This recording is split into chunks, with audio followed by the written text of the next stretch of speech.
بسم الله الرحمن الرحيم الحمد لله رب العالمين والصلاة والسلام على سيد المرسلين وعلى آله وأصحابه الطاهرين ما دام ما في السماوات والأرضين رب اشرح لي صدري ويسر لي أمري واحلل عقدة من لساني يفقهوا قولي اللهم علمنا ما ينفعنا وانفعنا بما علمتنا وزدنا علما اللهم إنا نسألك علما ينفعنا ارفعنا اللهم إنا نسألك علما نافعا ورزقا واسعا وعملا متقبلا وشفاء من كل داء نوينا التعلم والتعليم والتذكر والتذكير والإفادة والاستفادة والحث على التمسك بكتاب الله وسنة رسوله صلى الله عليه وآله وصحبه وسلم وبعد السلام عليكم ورحمة الله تعالى وبركاته.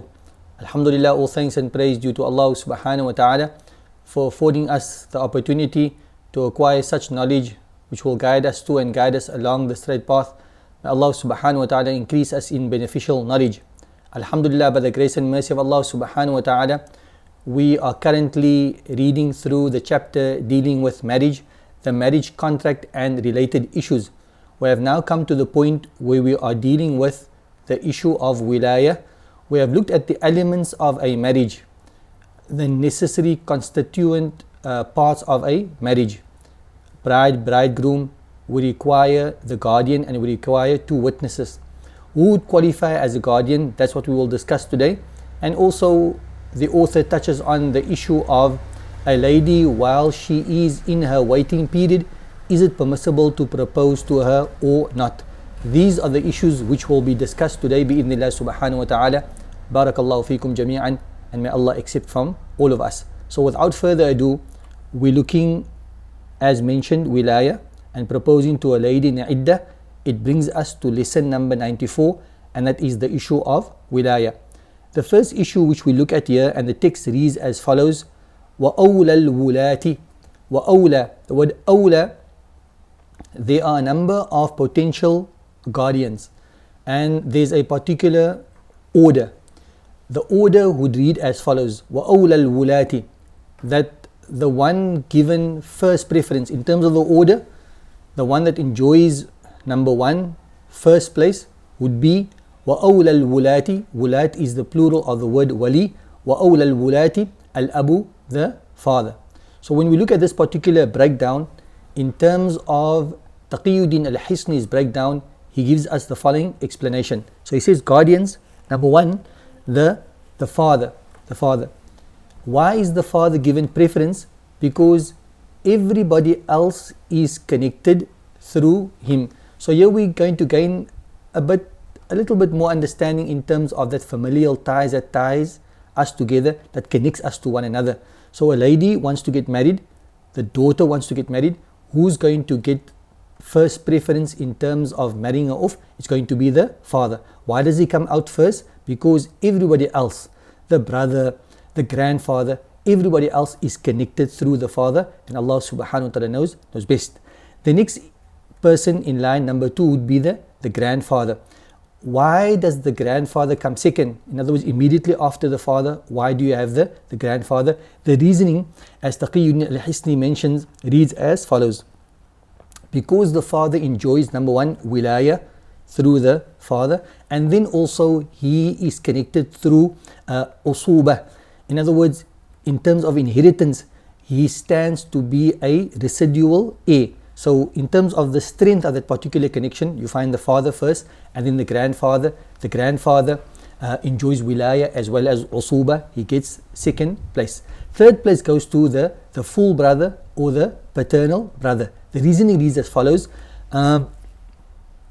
full brother or paternal brother, they enjoy number three. We continue bi'idhnillah subhanahu wa ta'ala, and now we go on to number four. Number four would be the nephews. So just again in order, the first would be the father, then the grandfather, and then the full brother or the paternal brother. In the absence of any of them, it goes to the nephew. So whom are we referring to? A lady. Imagine yourself to be a lady, or if you are a lady, use yourself as an example.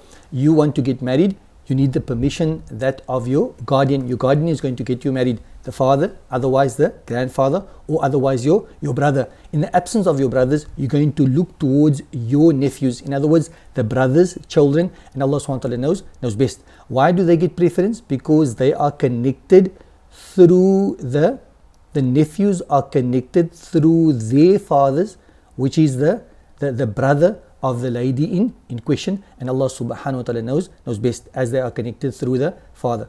Or rather, that particular explanation is not going to work. Please forgive me. That is would be incorrect.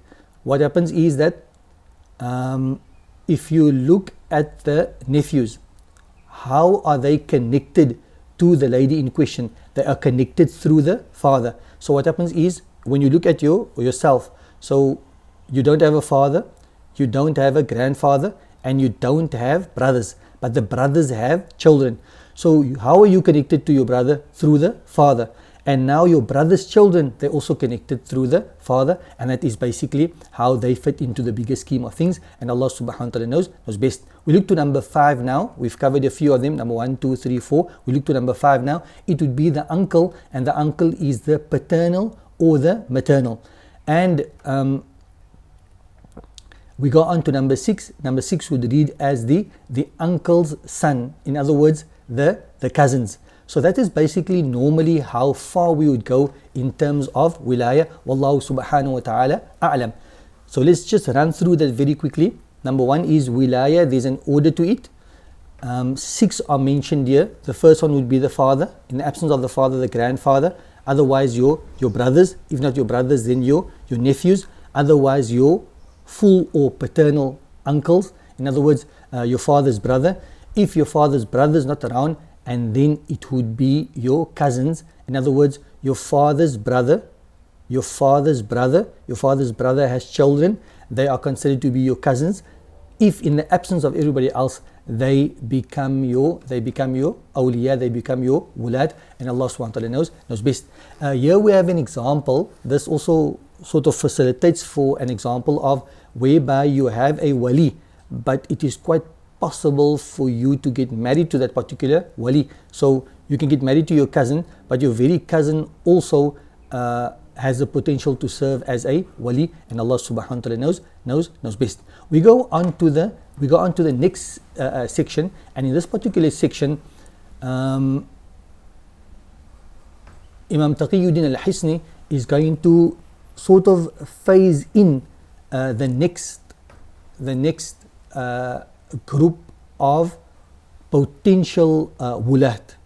So we've mentioned 6. If any of those 6 are not to be found, what happens then? And then it goes to the asabat. Asabat we have discussed in terms of inheritance. It refers to those residual heirs. After those who have fixed shares have taken their shares, then the balance goes to the residual heirs. Not only do they stand to be residual heirs, but also they have the potential of being a guardian, and Allah subhanahu wa ta'ala knows best. Now, the text would read that first you have these 6 individuals as per the order. In the absence of those particular 6 individuals, what are we going to have? We're going to have the residual heirs. Now, when we look at the residual heirs, they had a particular sequence when it came to inheritance. We followed a particular sequence. When it comes to the wulat, the same individuals stand to be the guardian, but we don't necessarily follow the same sequence. Or rather, if I phrase it differently, it is correct, but if I phrase it differently, it would mean that the sequence here is the same sequence as in the inheritance. In other words, the sequence of wilaya is the same sequence as but there are exceptions, and Allah subhanahu wa ta'ala knows best. Let us look to that exceptions very quickly. So in terms of the guardians, after those 6 mentioned, it comes to the residual heirs. In other words, the asabat, that's the way we translate it. The sequence is the same as the sequence in inheritance, except for the following. What are the exceptions? Except for the grandfather, he will be given preference over the brother here. In other words, in inheritance, in this particular instance, in terms of wilaya, what happens is that in terms of wilaya, the grandfather will be given preference over the brother. So now you're probably wanting to know, but what's the difference then between the 2 instances? In inheritance, the grandfather many times, in many instances, are treated like a brother. But in this particular instance, the grandfather is given preference over the brother, and Allah subhanahu wa ta'ala knows best. The next issue in terms of the exception would be that of the son, and except for the son will not marry off even though he's given preference in terms of inheritance. So we've looked at the 6 now in terms of what has been featured. We looked at a lady wants to get married, she needs the permission that of her guardians. There are 6. You would notice that amongst those particular 6, the son has not been mentioned, but the son becomes a residual heir, and he comes right up in terms of the order. However, he is not given the right to wilaya in this particular instance, and Allah subhanahu wa ta'ala knows best. So a lady, she has a son, she wants to get married.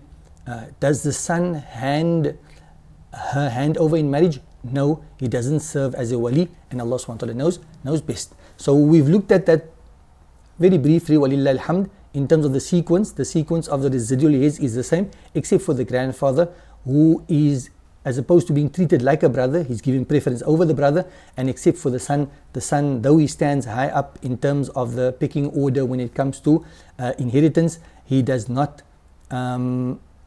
receive wilaya in this particular instance, and Allah subhanahu wa ta'ala knows best. We go on to the next issue bi'idhnillah subhanahu wa ta'ala. The next issue reads as follows: وَإِنْ عُدِمَتْ الْعَصَبَاتُ فَمَوْلَى الْمُعْتِقِ ثُمَّ الْحَاكِمِ. Now, وَإِنْ عُدِمَتْ الْعَصَبَاتُ, if there are no residual heirs to be found, there's no residual heirs to be found, then what happens? فَمَوْلَى الْمُعْتِقِ, then the mawla, the master. Which master? فَمَوْلَى الْمُعْتِقِ, then the mawla al-mu'tiq, the one who is set free. ثُمَّ الْحَاكِمِ, and if not, then the hakim, and Allah subhanahu wa ta'ala knows best. This is not too relevant for us, and therefore we're going to be reading over it rather quickly. However, this point which is highlighted in white in terms of the slide, Taqiyuddin al-Hisni mentions, I think it's a rather important point, and that is هذا الترتيب معتبر في صحة النكاح, that this particular sequence is considered, is of paramount importance في صحة النكاح, in as far as the validity of the marriage is concerned, and Allah subhanahu wa ta'ala knows best. So in other words, if we have the father, by way of example, the father is living, what happens is that the daughter doesn't approach the father, the daughter approaches the grandfather, and the grandfather hands over her marriage. Is that going to be valid? No, it's not going to be valid, because you consider the order. Only in the absence of the father is the grandfather allowed to serve as the guardian and hand over the girl's hand in marriage, and Allah subhanahu wa ta'ala knows best. We go on to the next part of the text, and this is now moving into the second part of our class. Barakallahu fikum jami'an wa akramakumullah wa nafa'ana Allahu bikum. The second part deals with the issue of a lady is in her waiting period. Is it permissible for a person to propose to a lady in her waiting period? In order to answer those questions, we look to the text bi'idhnillah subhanahu wa ta'ala, and the text reads as follows: ولا يجوز أن يصرح بخطبة معتدة أو بخطبة معتدة. I'm always getting confused in terms of the way that should be read. خطبة النساء. ولا يجوز, and it is not permissible, أن يصرح. The word صرح يصرح تصريح means to state explicitly, to overtly, to outrightly, to forthrightly. ولا يجوز, it is not permissible to forthrightly do what? بخطبة معتدة, to make a proposal to a lady who is in her waiting period. ويجوز أن يعرض بنكاحها قبل انقضاء العدة. Whilst it's not permissible for you to outrightly propose to a lady in a waiting period, it would be permissible for you to intimate, to allude to, whilst not being straightforward, to beat around the bush in terms of proposing to her قبل انقضاء العدة, prior to the expiry of her idda. So that is basically the masala that we are looking at. So just to run through that very quickly, it is not permissible for you to propose to a lady while she's in the waiting period. Propose in which manner? That you forthrightly and outrightly say to her that I hereby propose I hereby ask for your hand in marriage while she's in a waiting period. That's not permissible. However, it is permissible, and the detail will come now, that a lady may be in a waiting period, a certain type of lady we're talking about, she's in a waiting period. And in a waiting period, you don't propose to her outrightly, I hereby ask for your hand in marriage. No, but you rather intimate to her, and we'll see different examples and different formulae in terms of what exactly is meant by an intimation, what is meant by kinaya, what is meant by ta'reed, that you hint at wanting to get married to her. That would be permissible as per the detail which comes now bi'idhnillah subhanahu wa ta'ala. So let's look to that detail inshallah, and you'll need to follow the slide in this particular regard. It reads as follows: Al-khitbah. And what is khitbah? Translated as, or rather what is it defined as? What is a khitbah defined as? Khitbah is defined as huwa iltimasun nikah. It is searching, in other words asking to get married. Now, so here we have a situation whereby al-mar'atu khaliyatun anin nikah wal idda. Now, so we have a lady, you have a lady, this lady is free from two things. She's free from nikah, in other words, she's not married. A lady is not married, she's free from nikah, she's not married. And she's also free from a waiting period. In other words, she's not a divorcee, neither is she a widower. She's free from both these issues. In relation to that particular lady, it is permissible for you and I, it is permissible for us to propose to her, whether it is explicitly, outrightly, I hereby ask for your hand in marriage, that's number one.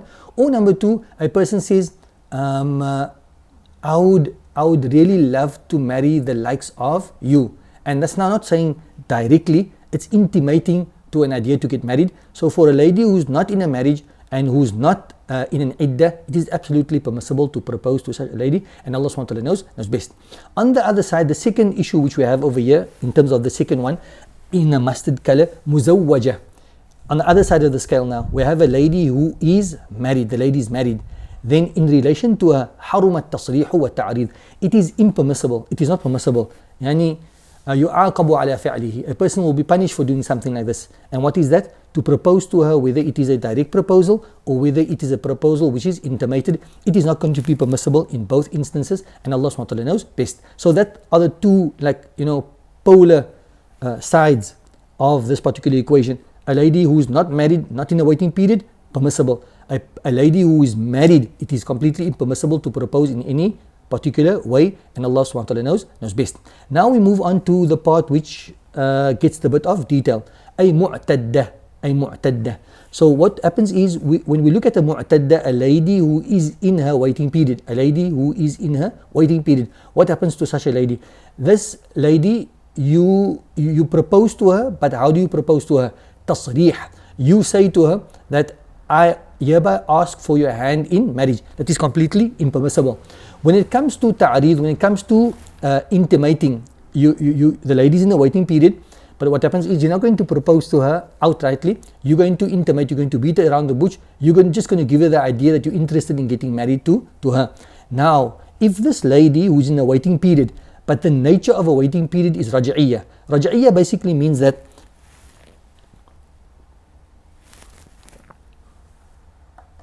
the husband can take her back. In other words, the husband can take her back into the marriage without a new contract being drawn. A husband divorces his wife, she goes into a waiting period. In that waiting period, he can take her back. So the lady, no doubt, is in a waiting period. But in this waiting period, هي في حكم الزوجة, that she is constructed legally. She's not technically speaking the wife, but in most regards she is still considered to be a wife. Now, to even in a roundabout way to propose to such a lady, to say something to her like, this is now off the cuff, a person says to her that, this is exactly what I've been waiting for. Somebody like you deserves somebody like me. Or we were made to be together, I was waiting for this. These are all intimations which are absolutely not permissible, and Allah SWT knows best. So a lady that's in a waiting period, but the nature of the talaq is talaq raj'i, you cannot propose to her in a ta'reedi manner, and Allah SWT knows best. On the other side of the scale, you have a lady who's in a waiting period. You're not going to explicitly propose to her, but rather you're going to intimate towards it, and this lady happens to be in a waiting period, but the waiting period is ba'ina. Ba'ina means that the husband and wife are not going to get back together again if the husband is still around. In other words, the husband has divorced her thrice. So having divorced her thrice, the husband cannot get back to her again. Or a lady passes away. She's in a waiting period. The husband has passed away. She's waiting for 4 months, 10 days. Can you propose to this lady? Yes, you may propose to her, as long as you do not do so explicitly, and Allah subhanahu wa ta'ala knows best. And the proof for that is the verse wherein Allah subhanahu wa ta'ala says, وَلَا جُنَاحَ عَلَيْكُمْ فِي مَا عَرَّضْتُمْ بِهِ مِنْ خِطْبَةِ النِّسَاءِ. There is no sin upon you in terms of that which you intimate in terms of proposing to a lady, and Allah subhanahu wa ta'ala knows best. Now, next issue, and this would basically bring our class to an end. Barakallahu fikum jami'an. The next issue basically refers to which wordings or which formulae are considered to be tasrih and which formulae are considered to be ta'reed. So we'll start with the tasrih siyagh in the Arabic language, and we'll give an English translation for it. One of it would be uridu an ankihaka, ankihaki. I intend to get married to you. If a lady is in a waiting period, you can't propose to her in that explicit manner, and Allah subhanahu wa ta'ala knows best. Another one would be إِذَا حَلَلْتِ نَكَحْتُكِ. A person says that when you become halal, in other words, when you come out of your waiting period, then I'm going to get married to you. That is a form of proposal and is explicit, which is not permitted in terms of a lady in a waiting period, and Allah subhanahu wa ta'ala knows best. On the other side, what do we find? Ta'reed. Now, the definition given here by Taqiyuddin al-Hisni in terms of ta'reed would be ما يحتمل الرغبة وعدمها. A statement that can go either way. It can either indicate to a desire to get married to the lady in question, or it could simply just pass as a praise to the lady, or maybe just a concealment to her. Wallahu subhanahu wa ta'ala a'lam. A person says, for example, رُبَّ رَاغِبٍ فِيكِ. There are many people interested in you. So he's saying many people, but he's actually the one who's primarily interested in her. But you can't put him in a corner for that. You can't pin him down for that, because the statement is fairly general and intimating in a particular way. وَمَا يَجُدْ مِثْلَكِ. A person says, who will find the likes of you? He mentions it to her, who will find the likes of you in terms of getting married. إِذَا حَلَلْتِ فَآذِنِينِ. When you do become halal, your waiting period has come to an end, then do inform me. These are all considered to be intimations which are permissible in terms of a lady being in her waiting period, as per the explanation provided above. This brings us to an end of today's class number 94. Inshallah, our next lesson would be lesson number 95. Till then, barakallahu fikum jami'an. Wassalamu alaikum wa rahmatullahi ta'ala wa barakatuh.